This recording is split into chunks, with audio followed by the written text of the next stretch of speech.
राज्यात 17 ते 20 मार्च दरम्यान मेघगर्जनेसह वादळी पावसाची शक्यता हवामान विभागानं वर्तवली आहे। विशेषतः विदर्भ, मराठवाडा, खानदेश आणि मध्य महाराष्ट्रातील काही भागांमध्ये दुपारनंतर ढगाळ वातावरण तयार होऊन वादळी वाऱ्यासह पावसाची शक्यता आहे। त्यामुळे शेतकऱ्यांनी सावध राहण्याचं आवाहन करण्यात आलंय।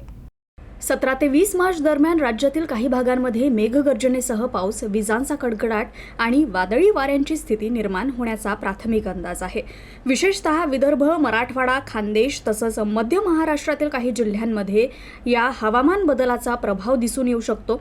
या काळात काही ठिकाणी गारपिटीची शक्यताही नाकारता येत नसल्याचं हवामान विभागानं स्पष्ट केलंय। तसंच 18 ते 20 मार्च दरम्यान या हवामान घडामोडींची तीव्रता वाढण्याची शक्यता व्यक्त करण्यात आली आहे। दरम्यान सध्या रब्बी हंगामातील पिकांची काढणी सुरू असल्यानं शेतकऱ्यांनी काढणी केलेली पिकं सुरक्षित ठिकाणी साठवून ठेवावीत किंवा त्यावर आच्छादन करावं असं आवाहन कृषी विभागानं केलंय। तसंच हवामानाचा अद्ययावत अंदाज लक्षात घेऊन शेतीची कामं नियोजित करण्याचंही आवाहन करण्यात आलंय।